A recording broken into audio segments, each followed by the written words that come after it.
Hey guys, எல்லோரும் எப்படி இருக்கீங்க? நம்மளோட டைமில் ஒரு பெரிய பார்ட் வந்து நம்மளை பற்றி மற்றவங்களுக்கு எக்ஸ்பிளைன் பண்ணியே போயிடுது.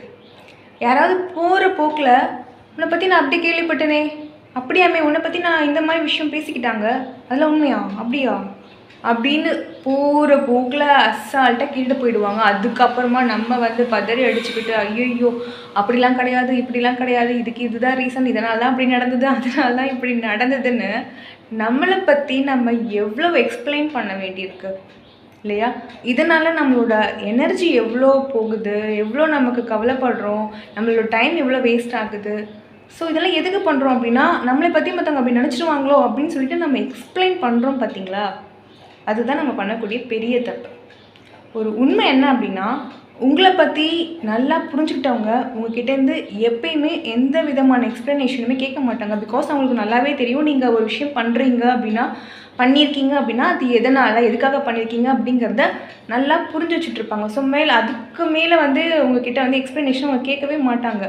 அதெல்லாம் தாண்டி ஒருத்தர் வந்து உங்களை வந்து கேட்டுகிட்டே இருக்காங்க, நீங்கள் வந்து எக்ஸ்பிளைன் பண்ணிக்கிட்டே இருக்கீங்க. ஒவ்வொரு விஷயத்தையுமே வந்து நீங்கள் திரும்ப திரும்ப அவங்களுக்கு எக்ஸ்பிளைன் பண்ணி தான் நீங்கள் புரிய வைக்கணும் அப்படின்னா அது ரொம்ப கஷ்டம். அண்ட் அவங்களுக்கு வந்து புரிய போகிறதும் கிடையாது. இவங்க நல்லா நமக்கு வந்து நமக்கு இம்பார்ட்டன்ஸ் கொடுத்து இவ்வளோ எக்ஸ்பிளைன் பண்ணிகிட்டே இருக்காங்கன்றதுனால அவங்க வந்து ஒவ்வொரு டைமும் உங்களை வந்து கொஸ்டின் பண்ணிக்கிட்டே தான் இருப்பாங்க, தவிர உங்களை புரிஞ்சுக்க அவங்க ட்ரை பண்ணவே போகிறது கிடையாது. எத்தனை காலத்துக்கு நீங்கள் வந்து உங்களை வந்து நீங்கள் நிரூபிச்சுட்டே இருப்பீங்க, உங்கள் விஷயத்தை நீங்கள் எக்ஸ்பிளைன் பண்ணிக்கிட்டே இருப்பீங்க இல்லையா? நீங்கள் அப்படி பண்ணாலும் பிரயோஜனம் கிடையாது. கண்டிப்பாக உங்களை புரிஞ்சிக்கவே போகிறது கிடையாது. அப்படி இருக்கும் போது why do you waste your time in explaining about yourself to others? And யாராவது அப்படி சொல்கிறாங்க, உங்களுக்கு எதாவது பற்றி கேட்குறாங்க அப்படின்னா, ஆமாம் அப்படி தான், இப்போ என்னதுக்கு அப்படின்னு ஜஸ்ட் ஒரு டாட்டு ஃபுல் ஸ்டாப் வச்சுட்டு போய்கிட்டே இருங்க. உங்கள் வேலையை நீங்கள் பார்த்துட்டே இருங்க, சரியா? பிகாஸ் நீங்கள் எக்ஸ்பிளைன் பண்ணி பின்னாடி போய் திரும்ப அவங்க என்ன ஃபஸ்ட்டு பாயிண்ட்டை என்ன அவங்கள பற்றி சொன்னாங்களோ அதே தான் சொல்லிட்டு போவாங்க.